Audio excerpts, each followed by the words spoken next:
I come from Scandinavia, so there's of course a long film tradition there. So everything from Dreyer and Bergman and stuff is, of course, you cannot get rid of. Avoid. Well, for me, it's interesting to take the cinematic language into the art context and question it, and I don't really work with any other mediums. I used to, but it's now just full-time film making or video, and I guess, yeah, you are labeled as a video artist rather than just a visual artist, because I see myself as a visual artist, but not necessarily as a video artist.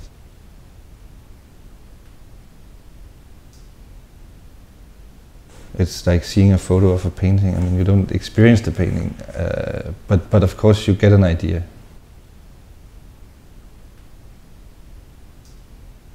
I use the language of cinema, but I don't really think I do cinema. I think I make a cinematic experience using the codes and language, yeah, of cinema and playing with the representation.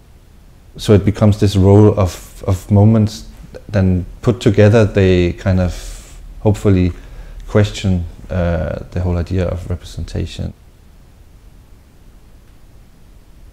It's not that I have to, I would get inspired of being where I am and then we'll make a film there. But for instance, with France or Paris, I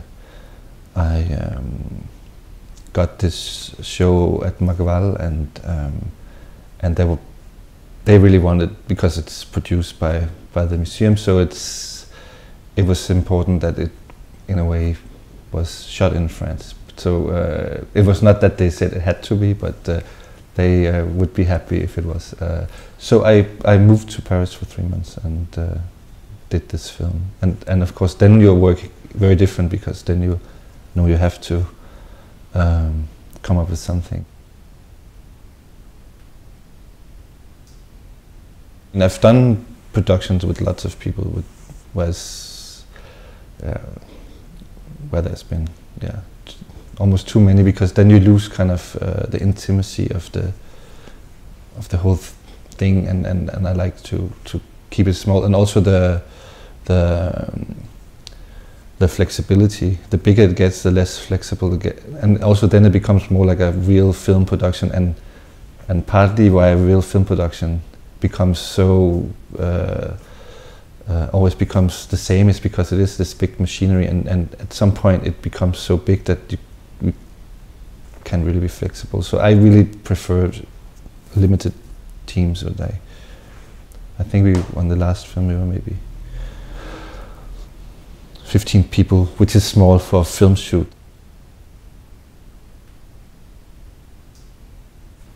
Well, I get that question a lot, and I mean, I think I have the freedom in the art world that you wouldn't have in the film world, because it's not the same industry. Of course, there's about money too, but it's not, and it's a different kind of budget. And I hear a lot of times awful stories of how film directors has to change their ideas because maybe a TV station had money in the project and you cannot do this on TV or that, or only a few auteurs are left. But I mean, they can do what they want, but in general you have not so much to say, I think.